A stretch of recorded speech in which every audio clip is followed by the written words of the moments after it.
My name is Muhammad Abanda. I'm the Chief Legal and Compliance Counsel for the Middle East countries for iron companies. We have around 30 different companies, and we mainly work with financial services and advisory. We are very known in insurance business, but we do so many other lines of business. Yeah, I'm Setu Menon. I'm a legal consultant and a solicitor in UK. I am a researcher with the University of Vienna on space law, and previously been working with the University of Paris on space law as well. And I'm Rachel. For the last 20 odd years I've been in construction and acting as an expert witness on the quantum side, so sitting where you guys are, as you probably heard, and I now run my own consultancy company for space law and policy in the UAE.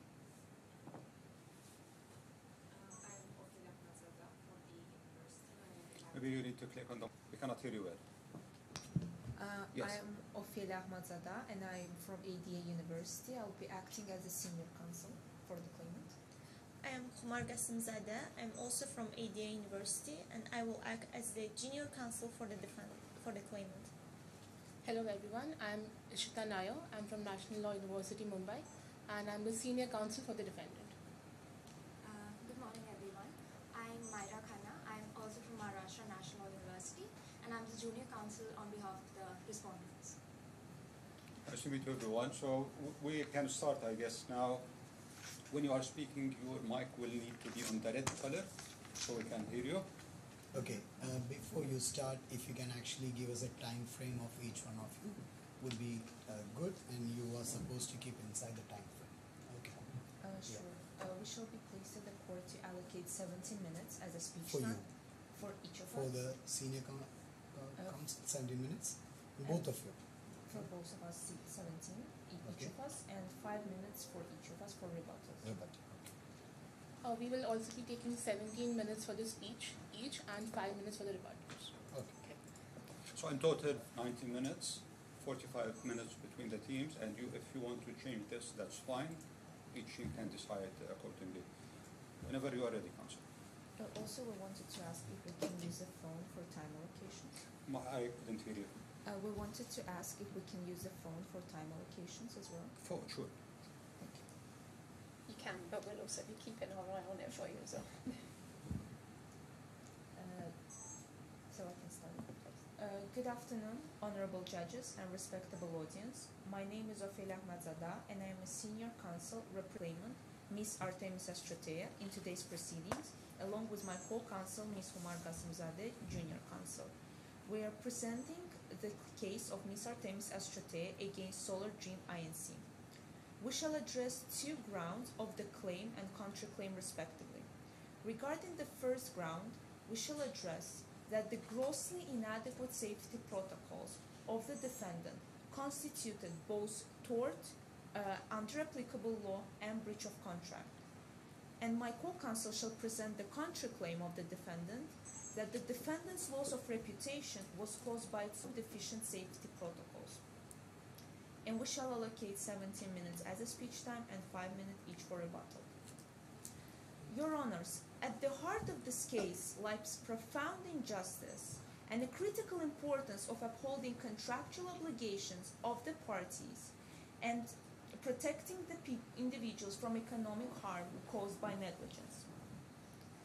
This case is among Ms. Artemisa Stratea and Solar Dream Inc. regarding the Space Yoga Flight Retreat, which was supposed to be taken with a 1 week long of series of the yoga sessions and meditation classes. And in total, this experience would have costed $10 million for the claimant. The defendant has described this experience to be once-in-a-lifetime opportunity to meditate and meet the stars. However, as we can see, due to the outbreak of the COVID, the defendant has disregarded the PCR test of the claimant, and thus it resulted in the contamination of the virus during the flight. And therefore, the claimant could not experience any of the yoga classes and meditation sessions. And we will start with our first submission regarding the grossly inadequate safety protocols which were not in compliance with the contract by the defendant. For that, I would like to pay the judge's attention to the Article 7 of the agreement signed between the parties, spaceflight agreement, which states that this spaceflighter shall ensure compliance with the safety requirements under applicable law, including but not limited to the human spaceflight activities regulations of the United Arab Emirates 2022, and also it shall be ensured compliance with the United States Federal Aviation Administration's recommended practices and Space Industry Regulations 2021. More specifically, we refer to the Article 3.4.3 of the United States Federal Administration's recommended practices, which sets out three main criteria that the Fed will ensure to make sure that the safety protocols are in compliance with. Firstly, it should apply processes and procedures to determine that the infectious diseases are not spread during the flight. Secondly, it should be able to determine the medical conditions of the passengers. Counsel, actually, what you stated is correct, but in this specific facts, your client has not, divulged the full facts regarding the medical condition. So, is there a contributory negligence on your part because of which all these issues have happened? Because when you say medical conditions, you are the first person to actually explain your medical condition, which you have not done. Thank you for your question, Your Honor. For that, although in the clause 5 of the agreement is stated that the passenger should state their medical conditions, there is no specifically determining which specific conditions should be stated by the claimant, by the passengers. Also, the chronic headaches are not really related to the disease of the COVID-19. Therefore, determination of the COVID-19 was not really dependent on the fact that whether claimant disclosed that information or not. And it was obligation of the defendant to determine it and to conduct such kind of medical examination which will be able to find out this virus beforehand by the qualified medical professional. So, counsel, are you saying that the agreement should have listed down the medical tests that needs to be done, or the information, the medical questionnaire that needs to be answered in detail in the agreement? Although there is no need for specifically defining all of the medical conditions, but at least it could specify which conditions are more related to the space flight in general for the parties to disclose. Also, in terms of the COVID-19 outbreak, the chronic headaches are not related to that disclosure as well. Therefore, Counsel, I think there is a mistake on that. If the clarification, if you look at the clarification that's been provided, actually headache as well as is one of the reasons or one of the issues that could happen with the COVID. That's already explained in the clarifications. Okay, and as per 5.3, you are supposed to inform that to the medical practitioner, which you have not done as per 5.3 of the agreement. So, what could be the reason for that? Although our passenger has not disclosed this information, it was also an obligation from the defendant's side to conduct medical examinations appropriately. So not waiting for the PCR test, which was only delayed for a couple of hours after the launch of the flight, and considering that the launch could be held on the date from 15th February to 23rd February, so there was no necessity of holding it specifically on that date, he could have waited for this result and make sure that the virus is not spread among other passengers as well and the crew.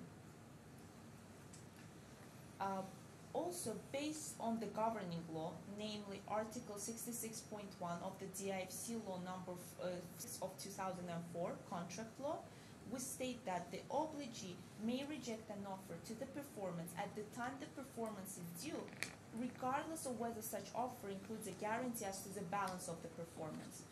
It is a statement of what partial performance is considered to be, and based also, since the contract law is based on union draw principles, we also refer to Article 6.1.3 of union draw principles, and the commentary of union draw also states that partial performance may constitute a breach of contract.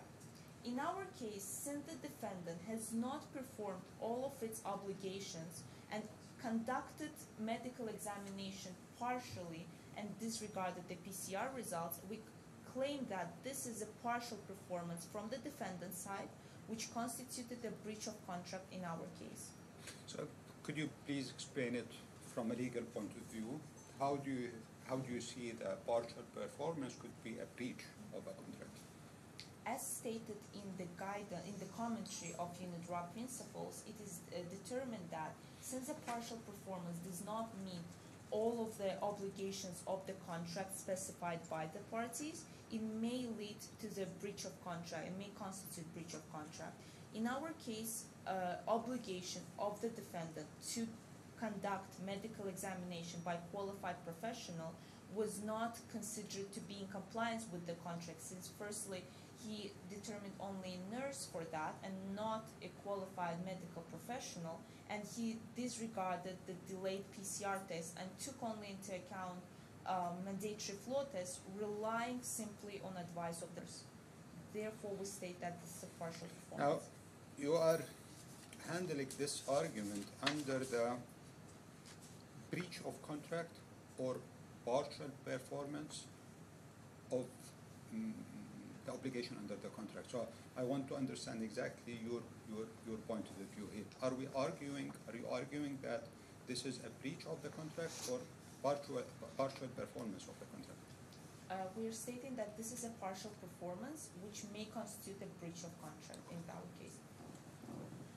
If your honors don't have further questions, I would like to move to my second submission regarding the tort under applicable.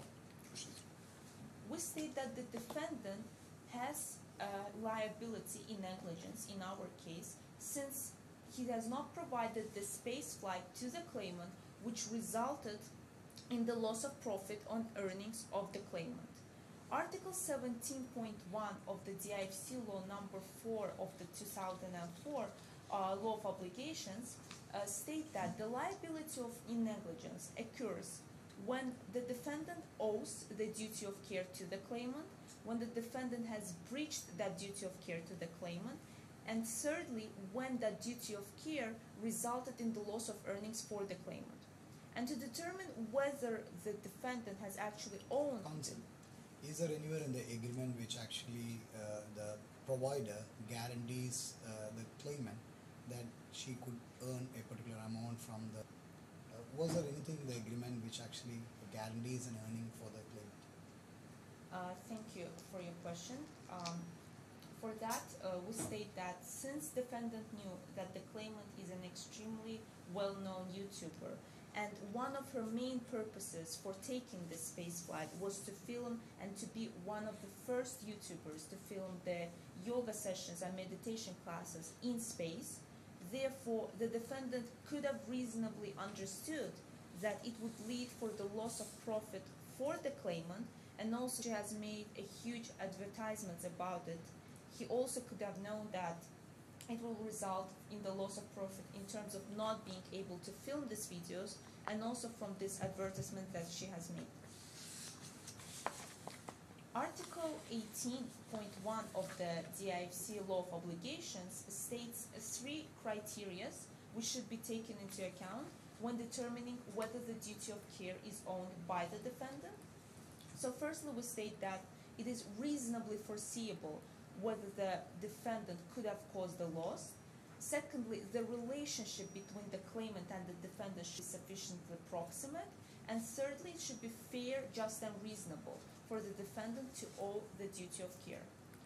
When determining the principle of reasonable foreseeability, we also would like to refer to the English tort law, since common law countries' authorities are considered to be persuasive authorities. And for that, we present 2 House of Lords cases, Donoghue versus Stevenson and Sidaway versus Board of Governors of the Bethlehem Royal Hospital of the United Kingdom's House of Lords cases.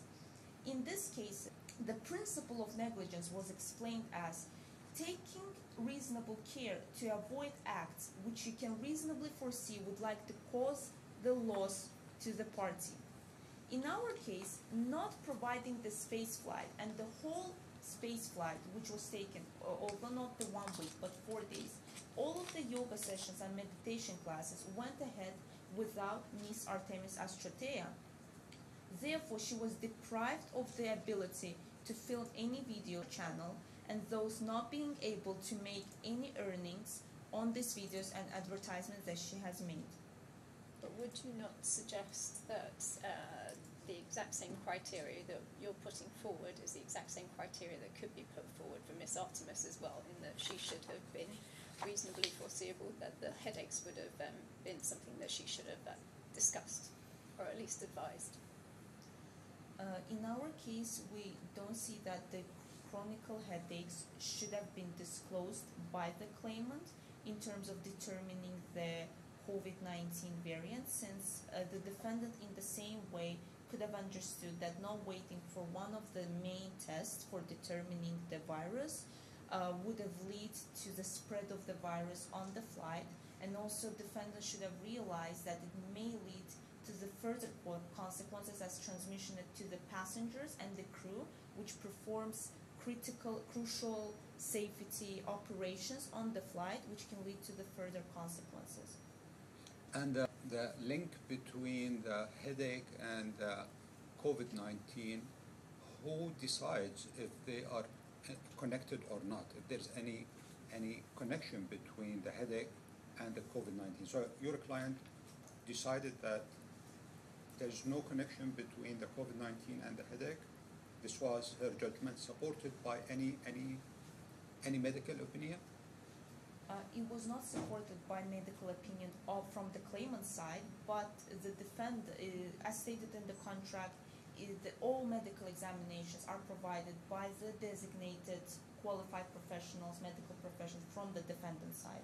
So they should have been aware and informed of which conditions can affect the space flight, and those inform the claimant so that she can disclose necessary medical information, since it was too general in the contract and not specified what conditions exactly should be disclosed. I'm trying to understand the position, why the information was not disclosed by your client about the severe headache that has been there for the past 5 years.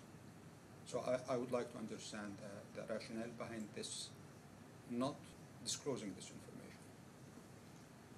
So firstly, it was not specifically stated in the contract as one of the main obligations of the claimant, and therefore she has not disclosed this information. And secondly, we can also state that this may consider to be confidential information of our client as well, and therefore she decided not to disclose it to the defendant. But still, we don't see the link, close link between the chronic headaches and the COVID-19 virus. So answering a medical questionnaire, isn't it all the answer going to be medical, personal, confidential information? Could you please repeat? So your client answered the medical questionnaire. Does this include disclosing confidential medical information or not? Since it's not explicitly stated to disclose all of the medical conditions, like which specific ones, it's not considered to be the obligation of the claimant. And also, since the defendant's medical... But counsel, 1 minute. I'm trying to understand your answer for my previous question, that the severe headache wasn't disclosed by your client because it was confidential information. But there were other answers to the questionnaire which also confidential information. So your client decided to disclose some information but not other information. Is this correct? Although our client has not disclosed the information, still the medical examinations were conducted by the defendant, which also lead to no results, and they also lead to not discovering such kind of symptoms from our client and their relevance to the space flight. So the defendant could have discovered the symptoms as well and not allowed the claimant on the space flight. And hence, in the light of time, I would like to conclude my arguments. Possible? Proceed. So firstly, we state that the defendant has breached the contract due to grossly inadequate safety protocols, and therefore the claimant should be awarded $10 million as a refund for the flight ticket. And secondly, the defendant has committed the tort under applicable law, and the claimant should be awarded $5 million as a as damages for the loss of earnings. Thank you. Any questions? Any questions? Thank you. Please. Good morning, everyone. Sorry guys, we just heard from our recording team. We request you guys to speak a bit louder just so the mics can catch you guys. Same with the judges as well. Thank you. It's all right. So make it closer to you, the mic.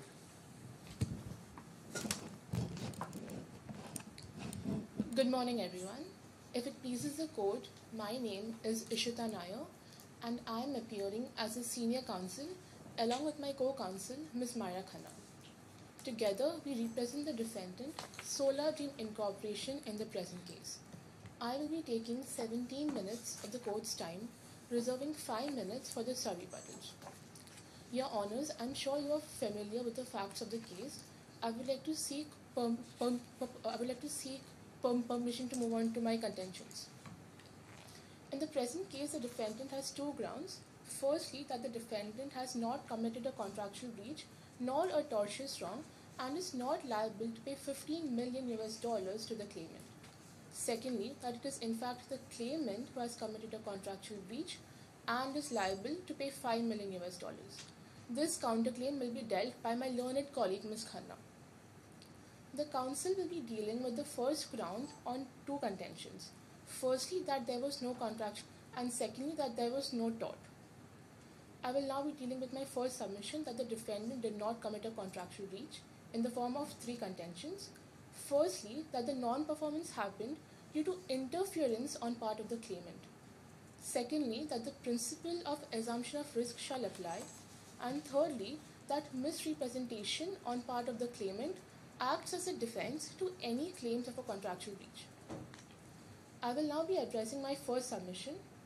Your Honour, the claimant states that the defendant has committed a contractual breach by not fulfilling its contractual obligation of ensuring that the trip proceeded as planned. However, this is not valid due to her own actions that impeded the defendant's contractual obligations. To quote Article 78 of the DIFC contract law, a party may not rely on the non-performance of the other party to the extent that such non-performance was caused by the act of the first party. The same has been upheld in the very similar case of Harlow versus Haiti. It is a 2017 case by the DIFC courts. In the present case, the claimant failed to disclose her chronic headaches on 3 separate instances and also directly violated Article 5.2 of the Spaceflight Agreement. By omitting this crucial information, the claimant hindered with the defendant's ability to assess. Counsel, actually, what is the reason for the cancellation of the flight? Is it because of the headache or is it because of COVID-19? Your Honour, it is because of COVID-19. Okay. So, you as a company didn't complete the medical examinations of conducting the PCR test. You didn't wait for the result of the PCR test. So, how can we connect that to a headache which is actually with the client, with the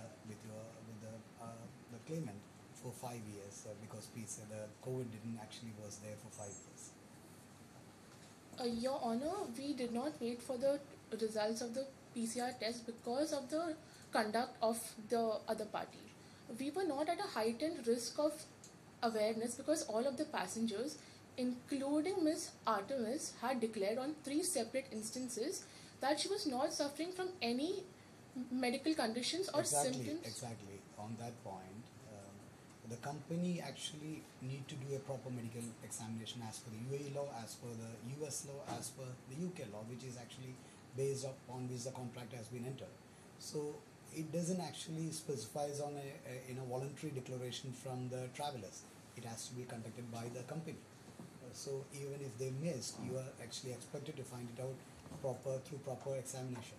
And PCR was a simple examination, which you missed out during you didn't wait for the result of the PCR test. Your Honour, it is very important to note that the PCR test result is the PCR test is not mentioned in any of the contract or the guidelines. It only mentions that the defendant must take reasonable steps to ensure that the that all the parties do not have any medical conditions. And moreover, there was no legal obligation on us to wait for the test results of the PCR test. We conducted multiple medical tests, and the other party failed to disclose her medical condition on three separate instances. In your initial answer, you said we did not wait for the PCR tests because the other party did not disclose the fact that she has a headache. And now we are saying that we did not wait because we did not need to wait.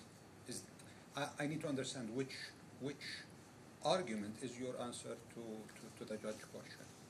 Your Honor, thank you for your question. I believe both of these shall apply because the conduct of the other party did not really make us question whether the parties was suffering from any symptoms. Moreover, and why did you do the PCR test then?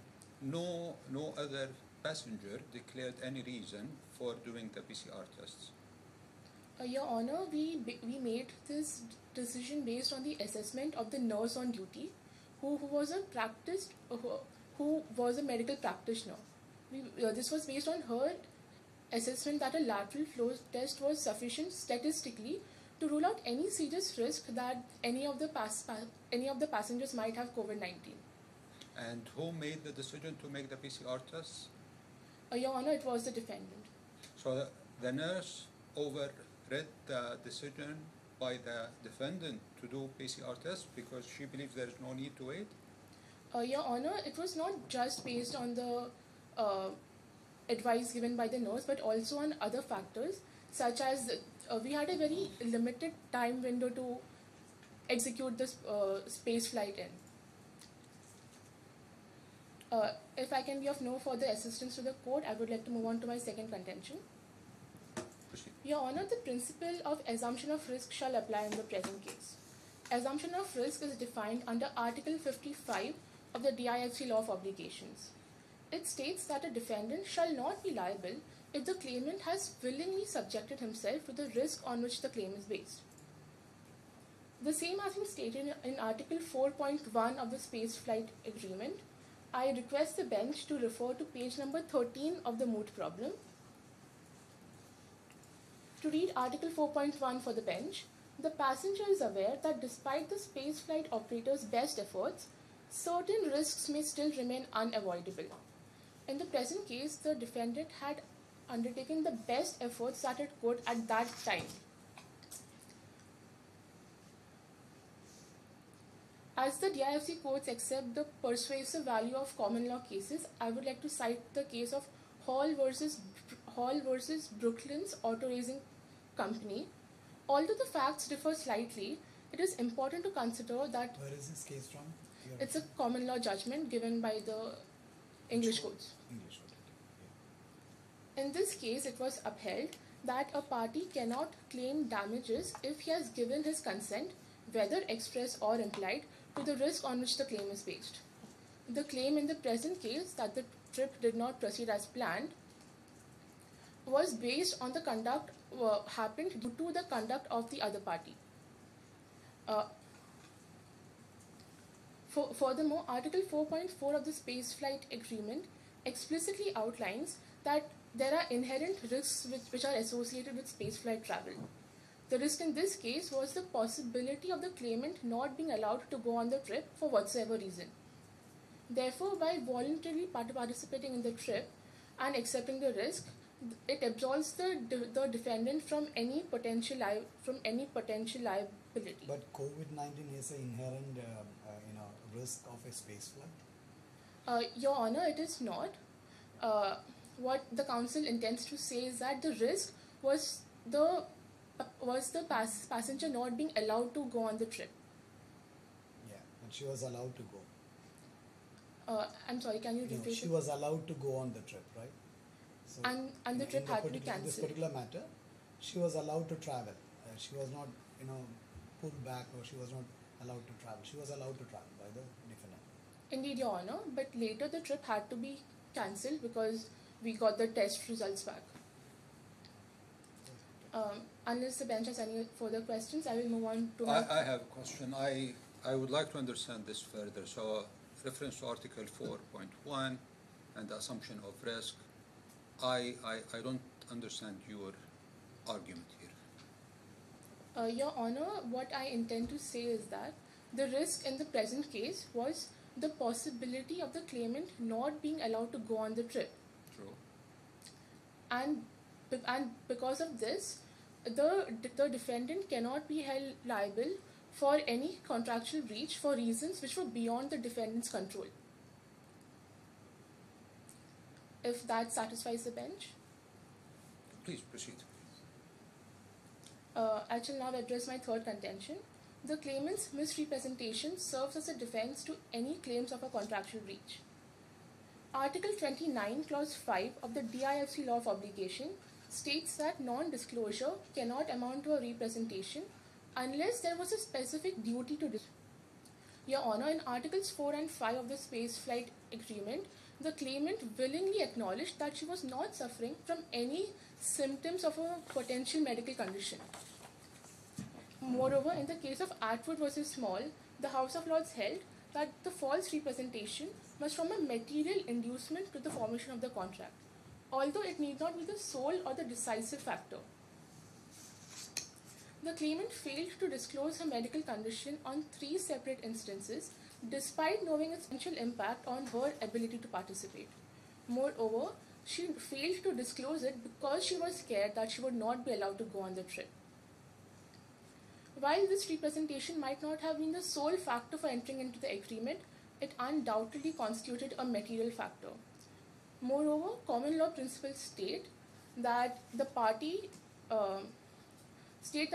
against whom such a false misrepresentation is made can raise it as a defense to any claims of a contractual breach put forward by the other party. Counsel, as per the facts, this PCR was conducted before they were in quarantine for 14 days, right? Yes, Your Honor. Yes. During these 14 days, how many PCR tests was done? Your Honor, the PCR test was conducted during the pre-trip quarantine. It was conducted on the day of the launch. Why was the delay for keeping it for the last minute? Your Honor, we conducted other medical tests during the quarantine, and we did this based on the advice of a medical team. I will now be addressing my second ground, that there has been no tort committed. Your Honor, the defendant cannot be held liable as it undertook a reasonable standard of care and caution. In this case, it is important to consider hindsight bias. It is crucial to assess the defendant's actions based on the information which was available to them at the time of the spaceflight. While the outcome may not exactly align with the intended consequences, the defendant's actions were in line with what could be reasonably expected in such a situation.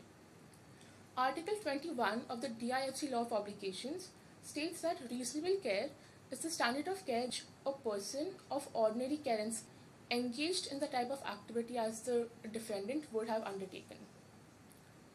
Moreover, I would like to cite the case of Osborne versus Montgomery, in which it was upheld that the defendant cannot be held liable for any harm that it cannot reasonably foresee. The defendant proceeded with the trip based on the advice of a medical practitioner, that is the nurse on duty. This decision was not taken lightly. Counsel, is it a requirement to have a medical doctor to conduct the test instead of a nurse as per the law? Your Honor, I am not aware of any such legal obligation. Your Honor, it is also important to note that the defendant operated within a very limited time window to execute the flight.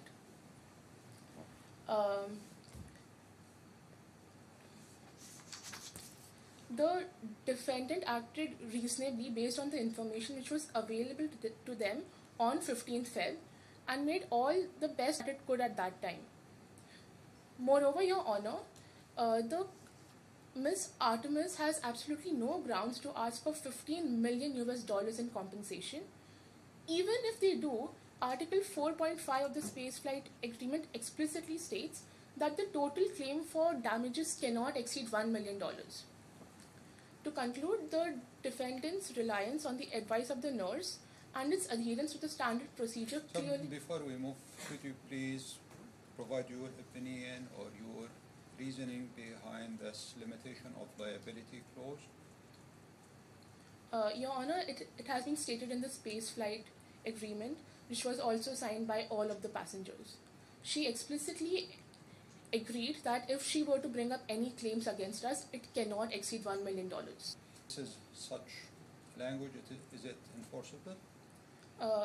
Yes, Your Honor. Based on what? Because the other party has consented to it. But counsel, still gross negligence and willful misconduct can actually stand with regard to this clause. Your Honor, for that I would like to contend that the defenses for that is assumption of risk and the fact that we took all due care, those act as defenses to the contention that there was gross negligence. I would like to conclude my submissions unless the bench has any further questions. To conclude, the counsel submits that there has been no contractual breach or a tortious wrong. Moreover, the defendant is in no way liable to pay any sort of compensation. After my rebuttals, if it pleases the court, my co-counsel will be dealing with the second ground, that it is in fact the claimant who has committed a contractual breach and is liable to pay $5 million. Thank you for your time. Thank you.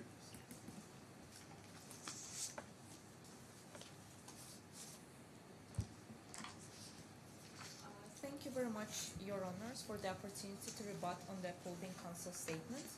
Addressing the points made by the opposing counsels. Firstly, we state that the clause 5.2 of the spaceflight agreement was subjective toward the claimant because she didn't know it was important to disclose her chronic headaches. She knew about these headaches, but she didn't know it may affect her witness in this current spaceflight.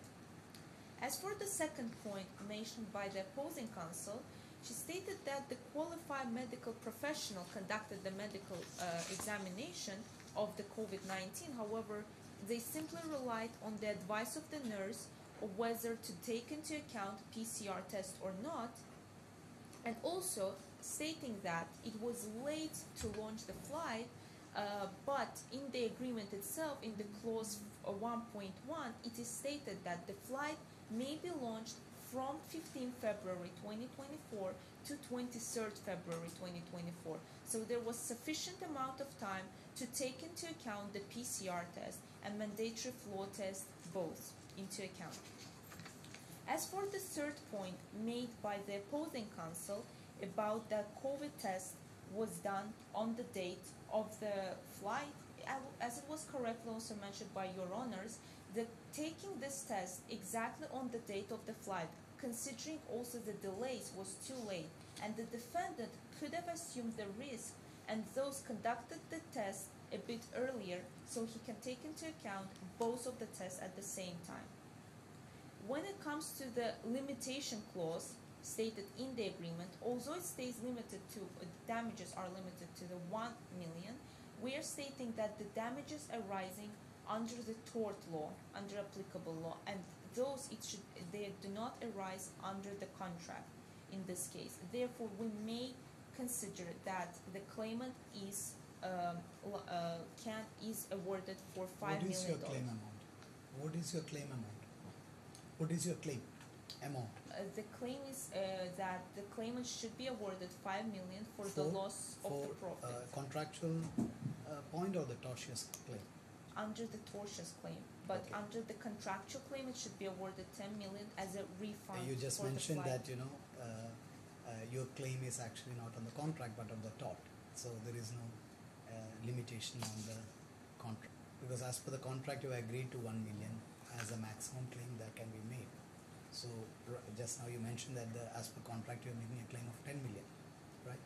But the 10 million is the one that as a refund for the flight ticket. It's not considered to be damages for the negligence of the defendant, but for simply breaching the contract. But another claim is So under there is no claim for breach of contract. No, Your Honor. There is one claim regarding the breach of the contract. Since the defendant has not provided the space flight and since the safety protocols were violated, we should be awarded 10 million as a refund for the flight ticket. And the other claim is under the tort law, under applicable law, which is the 5 million. And how much did your client pay already? Did they pay the 10 million? She paid 7.5 and 2.5 was left, which should have been provided after the end of the flight. So there is no fund for the 2.5 million? There still should be taken into account that the whole flight ticket was 10 million, therefore the state as a 10 million. But if the 10 million hasn't actually been paid out yet, because it's only been 7 million paid to date, why would you be claiming 10? Because that's potentially money that hasn't been paid out and money that... We state that the claimant should not provide this amount as well. If not claiming, but at least claimant should not provide it, since the space flight and the yoga sessions, meditation classes were not provided to the claimant by the defendant side. And those, I would like to thank you, and I'm finishing my rebuttal. Thank you. May I begin? Please. Much obliged, Your Honours. My sub-rebuttals are limited to two main grounds. Firstly, the opposing counsel stated that it was not important for them to disclose that she was suffering from a headache. However, if Your Honours could kindly refer to page 5, paragraph 8 of the Moot problem, which clearly states that this non-disclosure was done because she was afraid that she would not be allowed to go on the trip. Moreover, Your Honours, in the list of symptoms which was given by the WHO, headaches are a symptom of the Vulcan variant of COVID-19. Let's stop here. Are we saying that headache is linked to COVID-19 or not? So, and the reason for my question, because you remember, I asked you before that, you said we did not wait for the PCR tests because she did not disclose her headache. I would like to understand, why did you do PCR tests initially? Your Honour, because there was a virus on the rise and headaches were a symptom of it. Had the claimant disclosed that she was suffering... Forget about the headache for 2 minutes. Can you rephrase your question, Your Honour?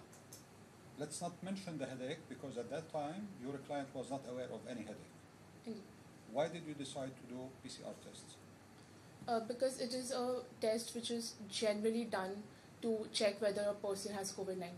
And why you didn't wait for the results? Because we had conducted various other tests and we were made to believe that all of the passengers did not suffer from any symptoms of the virus. So with all these as facts as you stated, have the claimant disclosed the headache or not? How would anything change? Your Honour, if the claimant would have disclosed that she was suffering from these headaches, firstly, we would have certainly waited for the PCR test results to come back. Moreover, a PCR test is something that is usually done if a person is symptomatic. If she had disclosed that she was suffering from a symptom of a growing virus, we would have waited for the test results to come back. But is the 5 years headache a symptom of COVID? Your Honour, firstly, she was required to tell us that she was suffering from these headaches. Moreover, even if one were to think that those headaches were normal, before the trip she started suffering from a very severe headache. This was a symptom of the virus which she still refused to tell us. And also, Your Honour, there was no legal obligation on us to make sure that there was a doctor who conducted these tests.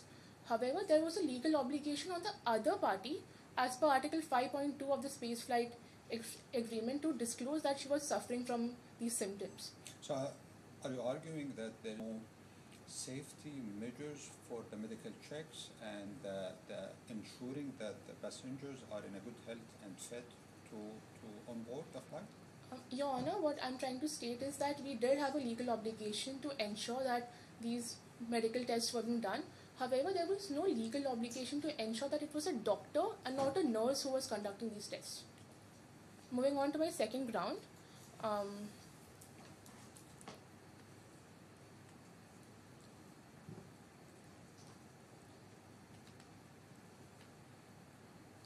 Can I get a few seconds?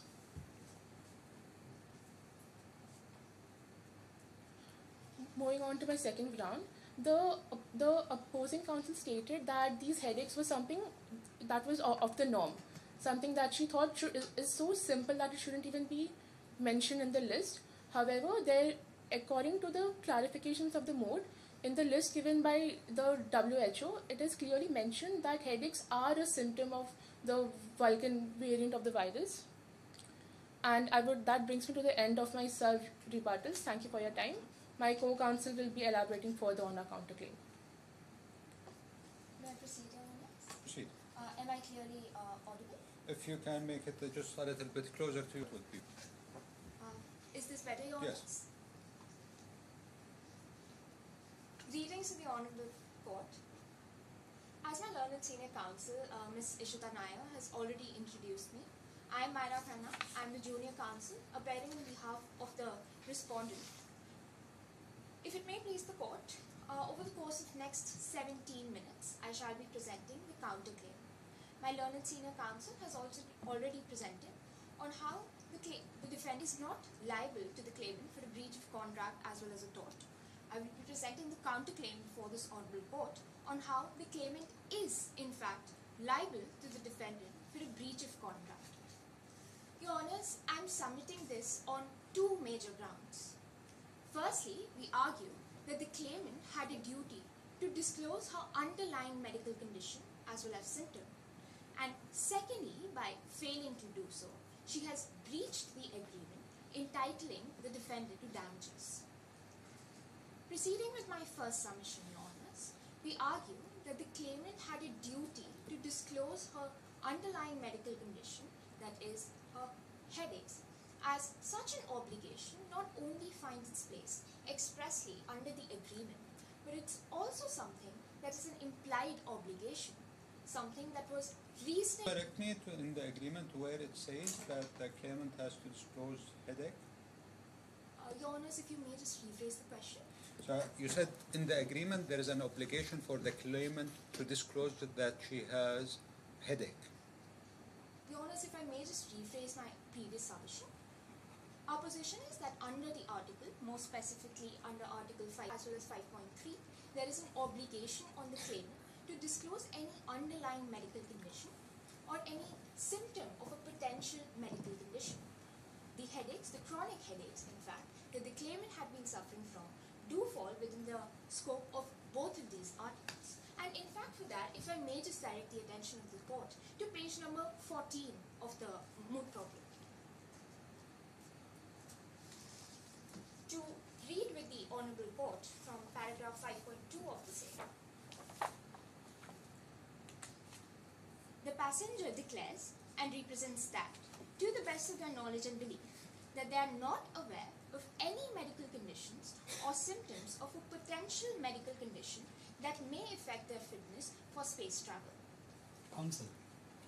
So basically the claimant or the traveler, she is not a medical expert, right? So it is her judgment to decide whether a particular condition is a condition which could affect the space flight. So it's a judgment of her, the traveler. So if she actually understood that, basically her headache is just a headache which has been there for 5 years, she need not disclose it to the, as per this 5.2, she need not disclose it to the company, right? To you. So where is the violation from her side?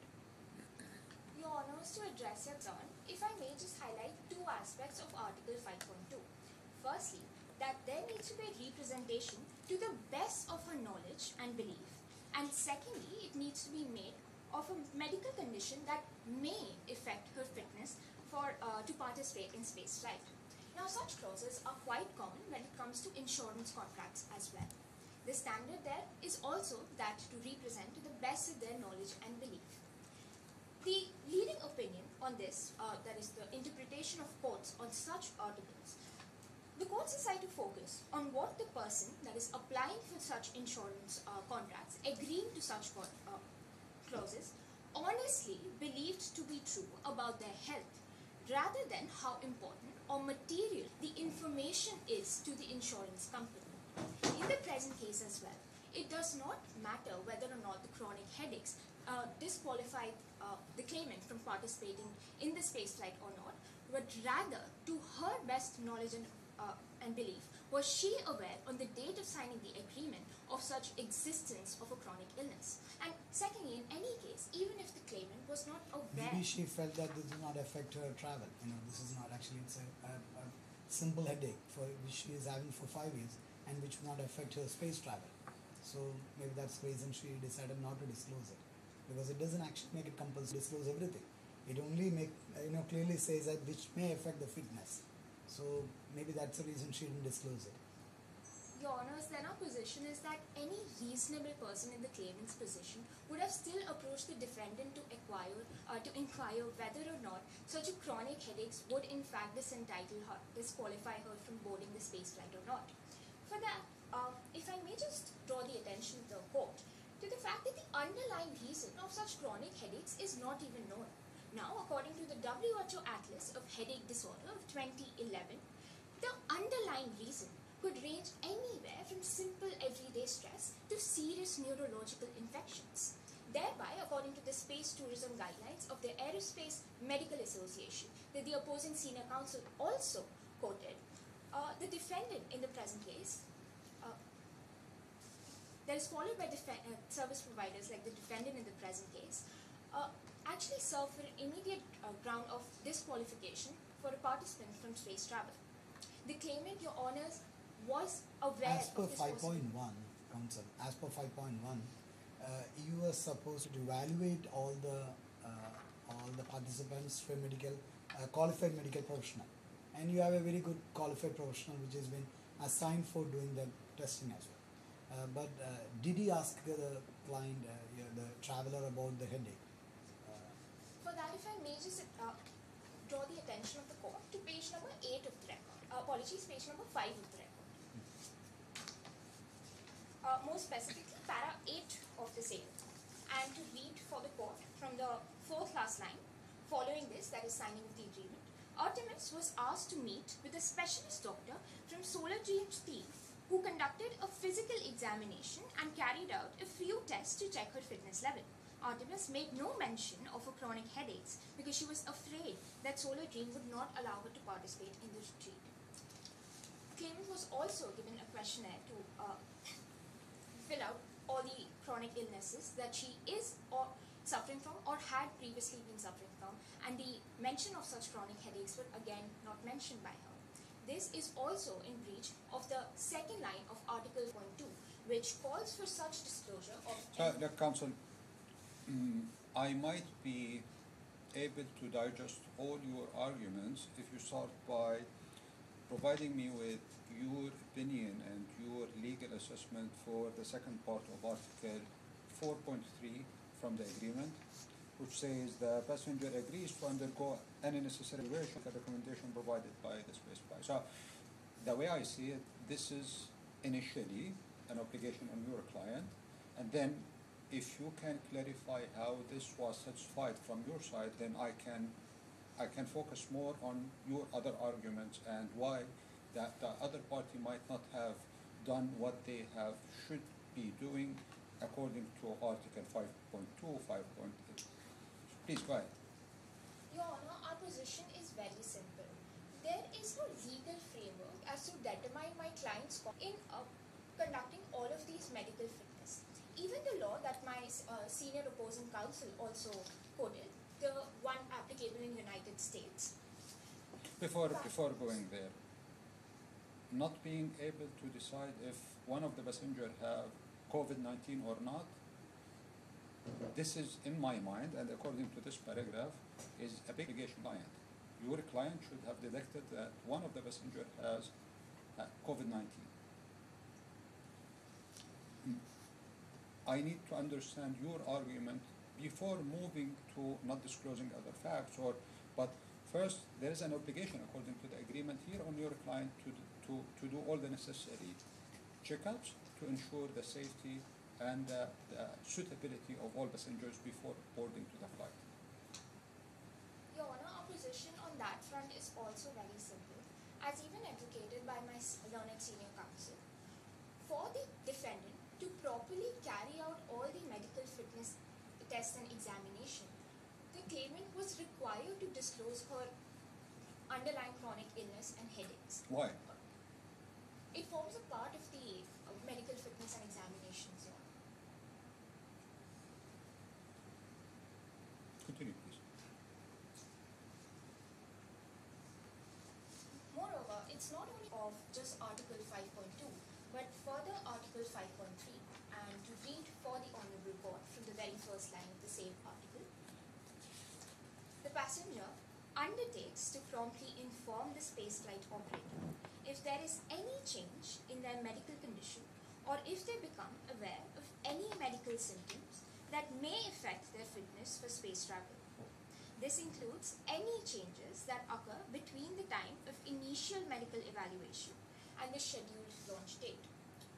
Now, just to provide a brief context, 2 weeks before the space flight, that is the time between the initial medical evaluation and the scheduled launch date, the claimant again started to suffer from headaches that later become dull. Apart from that, she also started to feel tired and from fatigue. Our position that even if the court does not consider chronic headaches to be a medical condition under Article 5.3, this should still be considered a symptom of a potential medical condition, that is COVID-19 virus. Your Honours, as my learned senior counsel also highlighted, the World Health Organization had declared chronic headaches as well as tired and fatigue as common symptoms of this COVID-19 virus. Thus, when the medical evaluation was carried out before the launch of the spaceflight, the claimant was again required to disclose her headaches as well as the fact that she was feeling tired and was fatigued, if not as a chronic, as a medical condition, but at least symptoms of this medical condition. Thus, we argue that in both these scenarios, the claimant was in fact obligated to disclose the fact that she had been suffering from chronic headaches. Now, unless the court has any further clarifications or questions on this issue, if I may just proceed with my next. Proceed. Now, even in a situation where the court considers that headaches do not fall under the agreement and were not required expressly by the claimant to be disclosed, we still argue that in any case, it's still an implied obligation on the claimant to disclose her chronic headaches. Article 56 of the DIFC contract law states that obligations may be express or they may be implied. Article 57 clarifies the scope of such implied obligation and states that they may arise from good faith and fair dealings, as well as a standard of reasonableness. As the scope of good faith is not defined, and it is a matter of great debate. However, we argue that in the case of Yam-Seng versus International Trade Corp, the Queen's Bench stated that in certain contractual contexts, parties may have an expectation to share relevant information for the other party's contractual performance. And such deliberate non-disclosures may in fact constitute bad faith. Further, the Black's Law Dictionary also defines good faith as a state of mind consisting in honesty in belief and purpose and faithfulness to one's own duty and obligation. Your Honours, uncontested fact on record that the claimant was dishonest in her actions. She deliberately did not disclose her chronic illness and headaches because she knew and she was aware of the possibility that the defendant may not allow her to board the space flight. We argue this is, in fact, a breach of good faith, or at least the claimant did not act in so. Moreover, such as can also be found under the duty to cooperate, again under the DIFC contract law. We argue that further the claimant was reasonably expected to disclose such information, as even the DIFC law of obligation as well as contract law provide for a standard of reasonableness. It states that a person in similar circumstances would be required to act in the same manner how a reasonable person would, of the same kind. So this is in this argument in support of the good faith. Yes, Your Honor. Okay. To provide for a better scope, the law in of itself does not define the scope of reasonableness and duty to cooperate when it comes to disclosure obligation. Thus, we rely upon Stefan Gognaver's commentary on the unit droit principle, which contains similar principle under Article 5.1.3. He states that a duty to cooperate includes any obligation to convey information that is required by the other party to fulfill its obligation. Your Honours, for the defendant to smoothly carry out its space flight journey, it was ought to be made aware of any underlying medical condition or symptom that any participant may be suffering from. To conclude my first submission, we submit that the claimant was under an express obligation under the contract, more specifically under 5.2 and 5.3, to disclose her headaches, and in a situation where the court does not accept this, we still argue that it was still an implied obligation on the claimant to do so. This brings me to my second and final, that because of this breach, the defendant is entitled to damages. Your Honours, under Article 77 of the DIFC contract law, non-performance is defined as the failure of a party to perform any one of more of its obligations. It was certainly an obligation under the contract for the claimant to disclose headaches, the breach of which entitles the defendant to damages. Further, the defendant in the present How much is the case damages claimed? How much is the damages claimed? $5 million. A reasoning for that, the 5 million? Yes, sir.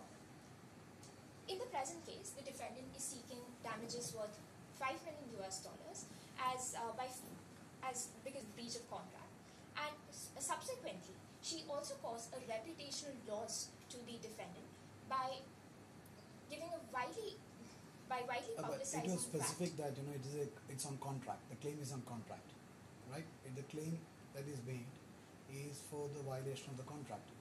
It's not a tortious claim.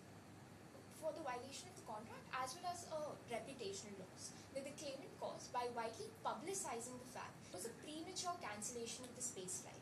This led to multiple passengers cancelling their reservation for future space retreats. So the $5 million, although the exact breakdown is not clear, consists both of breach of contract as well as the reputation loss as well as loss of future profits. If that addresses your Honour's concern. Now, unless the Honourable Court has any further questions or clarifications, I'd like to conclude my speech. Thank you.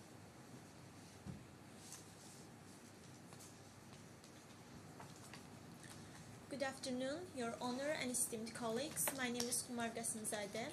I stand before this honorable court as a junior counsel for the claimant, Mrs. Artemis Astretea. Your Honors, as previously indicated, my primary aim is to address the counterclaim. I am dedicating to reinstating what the junior counsel from the defendant side said and persuading this court to dismiss it, while also supporting my CoS argument. I intend to clearly illustrate the flaws in the counterclaim while showcasing its lack of merit. Shortly, to begin with the facts of the case, which is important for the arguments, I would like to state that Very quickly, Counsel. Okay. There is a spaceflight agreement concluded between parties on 13 December 2023, and according to the spaceflight agreement, there is a requirement related to the medical evaluations that the Solar Dream Inc. undertake for the safety of the passengers. Because of the fact that Solar Dream Inc. failed to adhere the principles for the safety protocols, the space flight has to be cancelled before. Before proceeding with my submissions, it's important to address the counterclaim made by the junior counsel from the defendant. The defendant counterclaim alleged that the claimant breached the agreement by not disclosing information about her chronic headaches. And also, the defendant alleged that claimant open discussion of the consequences of the events in her YouTube channel resulted in a reputational loss for the Solid Dream Inc. in an amount of $5 million. However, it's our firm contention that this counterclaim lacks substantive merits for two fundamental reasons. Firstly, claimant did perform all of its obligations under spaceflight agreement, and non-disclosure of chronic headaches cannot constitute a breach of the contract. And secondly, reputational loss that occurred to the Solid Dream Inc. is because Solid Dream Inc. didn't follow the safety protocols. If it may please the court, I would like to begin my submissions now. Thank you. Respondent's first argument is that the claimant, Mrs. Artemis Astoretia, is in breach of contract of the clause 5.2, 5.3, and defendant alleged that there is an implied duty and obligations for Artemis Astoretia to disclose information about her all disease. Nevertheless, we concluded that the Artemis Astoretia did oblige all the contractual obligations under the spaceflight agreement. Firstly, she paid all installments for the ticket. She undertook 2 medical evaluations before the flight and quarantined for 2 weeks just before the flight. Nevertheless, her non-disclosure of information about her chronic headache is not a breach of the contract for 2 fundamental reasons. Firstly, I would like to quote the 5.2 of the spaceflight agreement. It said that the passengers declares and represents that to the best of their knowledge and belief that they are not aware of any medical conditions or symptoms of a potential medical condition that may affect their fitness to participate in a space. Nevertheless, if we consider the fact that Solid Dream is a company that drafted this contract and also is responsible for the interpretation of the clauses, we submitted that this clause was interpreted by the Mrs. Artemis Astoretia in a subjective manner. And Mrs. Artemis Astoretia didn't disclose information about her chronic headaches because she didn't think that this is important and the headache can affect her fitness during the space flight. But the other counsel said that in the facts that I did, your client did not disclose this information because she was afraid that she will not be allowed to fly. So, it's not because she did not feel that this is important. Yes, we agree with the fact that the Artemis did aware of the fact that she has suffered the headache, and also she didn't disclose the information about her chronic headaches because she thought that this information can affect her participation. But the Artemis didn't consider that this chronic headache can affect her fitness, which is explicitly written in the 5.2 of the clause of the spaceflight agreement, that obligated for the passenger to disclose information only that can affect their fitness but not participation. And if you consider that the Artemis is just a YouTuber, has no legal background, the interpretation of the clause of 5.2 in a subjective manner is reasonable for them. And also, the defendant applied the reasonable person test and said that the Artemis Astoretia, as a reasonable person, was expected to disclose all information about her disease, also including the pre-departure headaches. Actually, counsel, the facts clearly states that she knew about it and she didn't disclose it purposefully, so that she had a fear that if she discloses, she would not be allowed to travel on the space flight. So it was a purposeful decision by her not to disclose it to the company. So it's not that she was not legally trained or medically trained. There was a purposeful concealment of fact by your client. Thank you for your question, Your Honor. Yes, the Artemis was aware of the fact that she has suffered the chronic headaches. Actually, the Artemis was suffered the chronic headaches past 5 years. and the Artemis didn't think that it can affect her fitness during the space flight. Therefore, she didn't consider that to disclose information about her chronic headaches. Therefore, we cannot consider non-disclosure of information about this disease is the breach of the contract, because it's explicitly written in the clause that the only disease that can affect their fitness should be disclosed by the passengers. But you also felt tired as well, but she didn't disclose that. Why was that? Yes, thank you for your question, because your question brings me to my second submission, which was alleged by the defendant that also claimant was breached the 5.3 of the agreement, which shows that the passengers should disclose information about any changes to their health. But nevertheless, the Artemis, even though experienced a dull headache and also the tiredness during this 2-week quarantine period, she didn't disclose it because it's not uncommon for the Artemis. And Artemis, past 5 years, suffered the headaches and such kind of tiredness. Therefore, she didn't consider the importance of disclosure of this information to the solar drain. From what I understand, sorry, please, I'm interjecting. From what I understand from the facts of the case, that the COVID-19 had been prevalent for the last couple of months. Now, she must have known that she was coming in from another country, as were lots of other people. So why would she not have declared the tiredness? Because it might have been from COVID, because she was travelling with other people at the time. There are several reasons for Artemis' non-disclosure of this in her health. Firstly, as I stated before, it's not uncommon for her because she suffered for past 5 years related to these chronic headaches. Secondly, the COVID-19 was not in her radar because she was quarantined for 2 weeks just before the flight.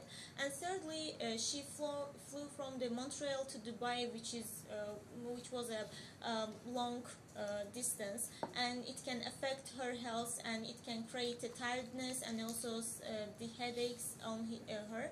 That's why, and we consider that it's the responsibility of Solar Dream INC to check the passenger's health and also to undertake medical examinations according to the safety protocols and international principles. And the defendant also alleged that the Article 58 of the DIFC contract law shows there is express and implied obligations, and defendant alleged that there is an implied obligation for the Artemis Asteroidia to disclose information about her medical conditions, and also defendant referred to the good faith principle. Nevertheless, it's not in accordance with the good faith principle to expect the claimant to disclose every information about her fitness, because as I stated before, she was not a person that has a medical background and also legal background to interpret this clause and know the purpose behind this clause. Therefore, Counsel, you are saying that anybody could actually sign a contract and come back and say that you don't have a legal background, so you don't abide by the contract. So if that means basically none of the contract will actually stay good. My argument is that she has no legal background. That's why she interpreted the clause of 5.2 as a reasonable person and in a subjective manner, and which is explicitly stated in clause 5.2 that the passengers only required to disclose information that may affect fitness during the space flight. Therefore, I submitted that as a YouTuber, as a person that have no legal background, the Artemis interpreted the clause in a subjective manner.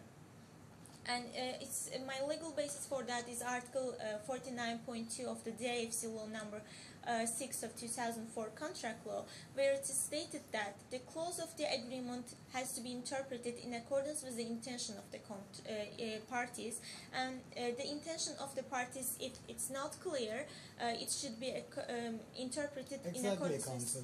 As per this clause, the intention is the most important factor, and the intention is for a space flight. And so there should be a full disclosure of all the medical conditions so that it's not just her, there are other parties involved in the space flight, their life will not be risked because of mistake by the parties. So there should be a full disclosure of all the medical conditions, isn't it? And the facts clearly say that she knew what she was doing. She purposefully didn't actually,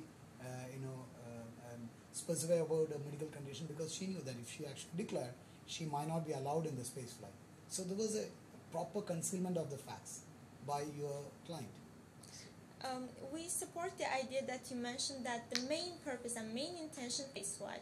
That's why the disclosure of all information related to the medical condition is not reasonable, and the only Artemis is expected to disclose information that can affect her fitness during the space flight, and the Artemis didn't consider that headache can affect her fitness during the space flight because she has suffered it for 5 years. And the headache doesn't affect her fitness from flew to Montreal to Dubai, and also this headache didn't affect her fitness for doing her work. That's why the Artemis didn't consider that it's important to disclose it for space flight, and it cannot create a problem for her health during the space flight. And and also the defendant alleged that there is a reasonable person standard that should be applicable for the Mrs. Artemis Astoretia. I'm mirroring the same principles to the defendant. And according to the clause 7 of the spaceflight agreement, the defendant is obligated to follow protocols. Nevertheless, it's evident from the facts of the case that the new variant of the COVID exist months before the flight. Nevertheless, Solid Dream Inc. just took the lateral flow test and PCR test on the day of flight. And also, the Solid Dream Inc. didn't wait the result of the PCR test, which created danger for the life of the passengers. And I'm mirroring the same principle to the Solid Dream Inc. and submitted that the Solid Dream Inc. should have acted in accordance with a reasonable person standard and should take all medical examinations and wait for the result of the PCR test. And if we consider that if the court considered that Mrs. Artemis Astoretia is in breach of the contract, we wanted to refer to Article 78 of the DIFC Contract Law number 6 of 2004, which shows that a party may not rely on non-performance of other party to the extent that such non-performance was caused by first party's act or omission. And in that regard, I would like to refer to Article 7.1.2 of UNRWA Principles, which shows that if the actions of the one party is caused by the first party's action itself, it's excused. And in our case, under the Clause 7, the Solid Dream Inc. should undertake all medical examinations for the passengers. And the Solid Dream Inc. should wait for the result of the PCR test, and contamination of the viruses between the passengers is a responsibility of Solid Dream, and therefore Solid Dream Inc. cannot transfer its liability to the claimant side. And for the second argument, defendant alleged that there is a reputational loss of $5 million because the Mrs. Artemis Astoretia opened discussion of the consequences of the event in her YouTube channel after the retreat. But the defendant failed to show the direct link between the breach of contract, which is non-disclosure, which is alleged by the defendant as a non-disclosure of information about chronic headaches, and also reputational loss that occurred to the INC. And I would like to refer to one of the landmark cases in DIFC, Global Med Gulf Healthcare Solution LLC versus Oman Insurance Company, 2017, and I quote the ruling of the court, which said that entitlement of any injured party to compensation is based on condition that the damage is direct result of fault and actually occurs at present or in the future. And it's evident from the facts of the case that the early cancels because of the fact that the contamination of the COVID-19 between the passengers, but not related to the non-disclosure of Artemis about her headache. So are you suggesting, counsel, that indirect damages are not entitled to be compensated? Could you please rephrase your So question? only direct damage is subject to compensation, or indirect damage also can be subject to compensation? Indirect damage can be also subject to the compensation, but also there are other elements for the damages which must be certain and foreseeable under the contract, and also there is no requirement under the space flight agreement related to the fact that passengers cannot disclose information retreat about the consequences of event, and it's solely based on the Solar Dream Inc.'s own inadequate safety protocols that the retreat was cancelled. And if it may please the court, I would like to conclude my submissions. We respectfully request the honorable judges to declare that, firstly, Mrs. Artemis Astoratia was not in breach of the contract by not disclosing information about her chronic headaches, and the reputational loss that occurred to Solar Dream Inc. is based on inadequate safety protocols. Thank you.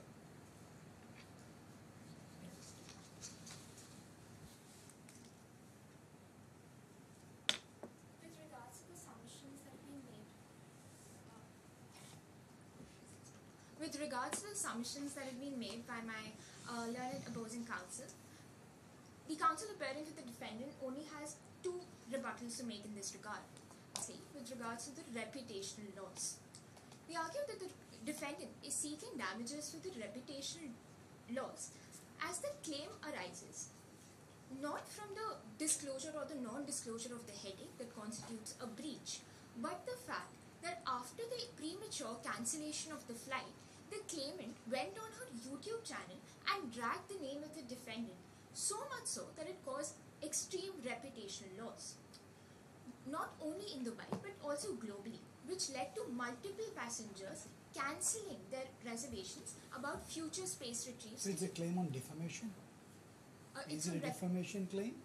It's on reputational cause that further causes a loss of business, and this was also in line with Article 112 of the DI Act law.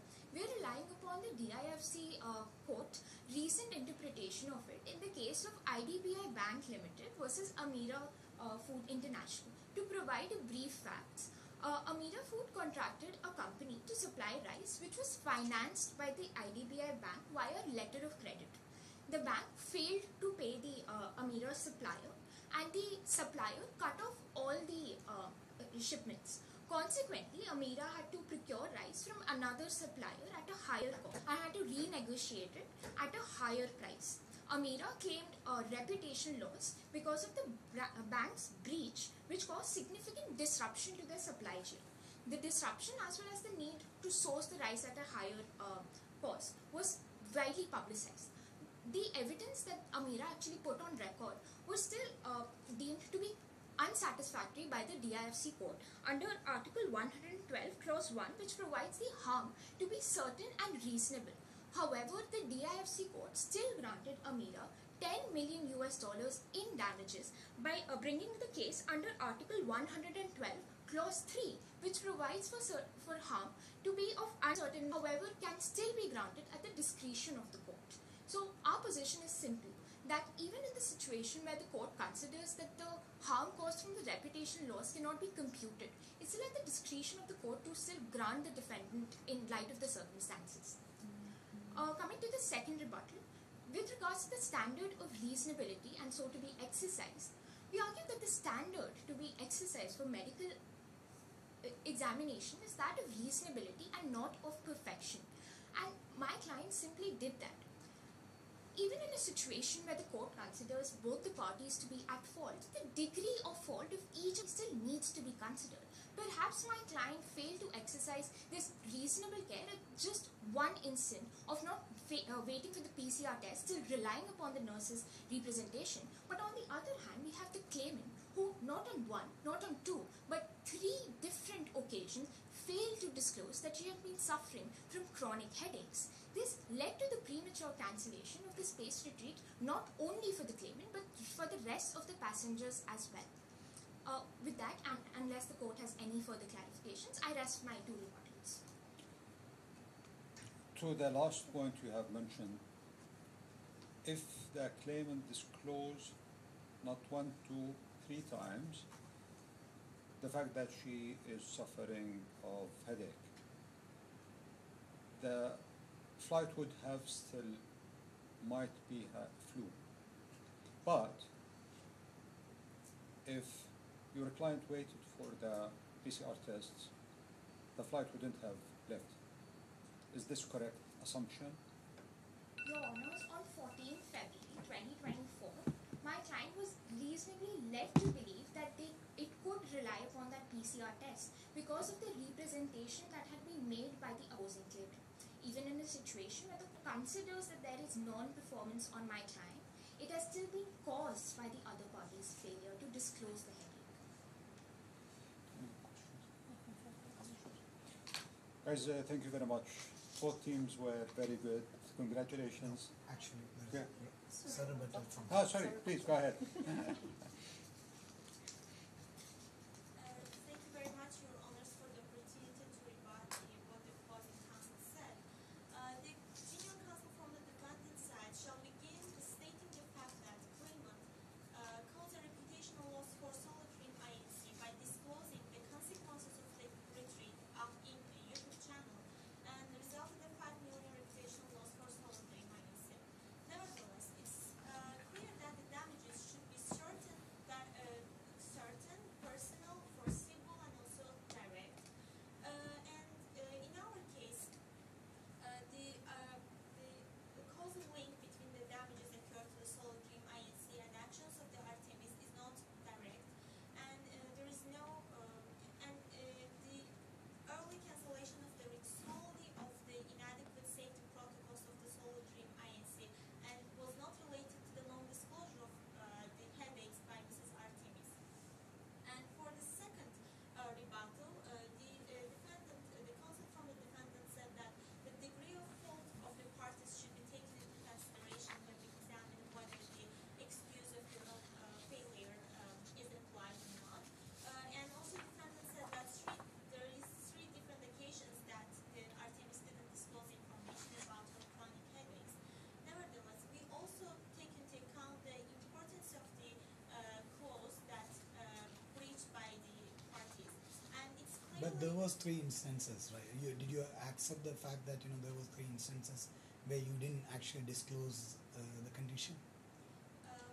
We accept that there are 3 occasions that the Artemis can disclose information, but she chose not to disclose because she didn't consider that it's important and it can affect her fitness during the space flight, and also for the second part that the 2 weeks quarantine, she was considered that it's common for her to suffer from the headache and also the tiredness because there is a long flight from Montreal to Dubai also, and there are other factors can affect her fitness during that time, and also the COVID-19 was not in her rate, why she considered it's not important to disclose information about it. And also clause 7 of the space flight agreement shows that the Solitream INC operators should take all reasonable steps and measures to evaluate the medical conditions of the passengers. And the purpose behind this article is based on Article 6 of Human Spaceflight Activities of United Arab Emirates 2022, which shows that if there is, if operators can find the condition that may affect the fitness of the passenger's life during the space flight, it can prevent it. But nevertheless, the Solitream INC didn't take all reasonable steps. The reason for they were not able to find it out because you didn't disclose actually the facts properly. But if the Solitream did take all necessary actions and take the PCR test the days before the flight, and also at least wait the result of the PCR test, and then after not allowing her to participate in a space retreat, it would not result in the early cancellation of retreat, and also it would not result in reputational loss. The other passengers cancel their tickets. And by this, I conclude my story battle. Thank you very much. Guys, thank you very much. You did amazing. Both teams were very strong. I wish you all in the results and in the real life. You will be great lawyers, I'm sure, and great judges. So when you become lawyers, find me.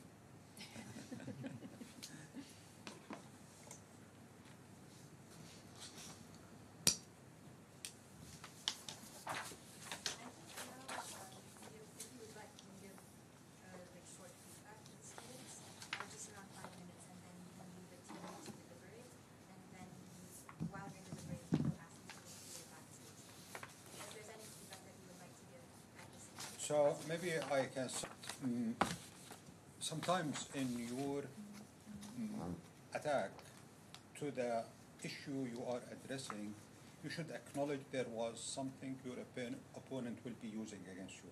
So the fact initially that you did not disclose the headache is something you know that they will attack you.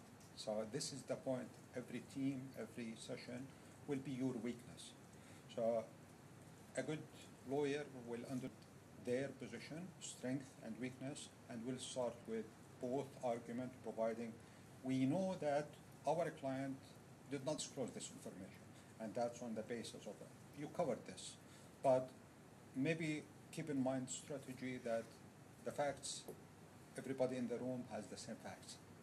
Don't be shy from understanding the full facts and presenting them based on the reality, based on the regulation, based on the laws, and wherever you find, you will find supportive argument to support your position.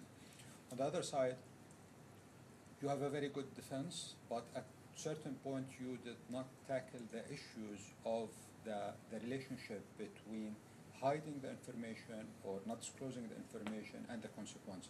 So if you notice multiple times I asked you if she did disclose the headache, would the flight went, or if the COVID-19 test was positive, will this change the fact? So you need to make stronger defense that hiding this information resulted in all the consequences. But overall, as I said, both teams really were very strong. I don't know any feedback. First of all, congrats to all four of you. Did a really good job. Okay. Generally speaking, as rightly said, facts is the same for everybody. So when a question has been asked, there will be a reason why the question has been asked. Definitely both sides. It's not a fact, it's not a real case. So both sides have points to argue. So when a question has been asked, try to go direct to the answer. You should know when you're preparing for the moot, you should know the questions that might be asked. Because we all know where are the weak points for both the parties. So you should be prepared with the weak points, not the stronger points. You need to put forward the strong points, but concentrate more on the weaker points and prepare for your answers for the weaker point. So prepare yourself for the weaker point and go directly to the answer with the facts and the law. So that will be very clear answer to the judges, because judges, when they ask a question, they are actually looking for an answer, because we all know the facts. So go directly to the answer, give an answer and move forward. Yeah, I think moving on from that, there's a couple of you in here that are going to be really good politicians, because you answer the questions you want to answer, you don't answer the questions we were specifically answering or asking, sorry. And that's a really good tactic for counsel for later life, so well done, you're learning early. But yeah, as I said, when the judge asks the question, he wants a specific answer, and it's usually because there's either a specific piece of law that he or she has got in their heads that they might need you to bring out and stuff. So they're almost trying to draw something out of you at that time. So yeah, that's the only thing I'd say to look out for. But other than that, really good pacing. There were a couple of times I can see where someone was getting a little bit nervous, but you recovered really well. I know it's hard when you get somebody asking questions that kind of repetition. So yeah, I think you all did really, really well. Well done. Well Well done. done.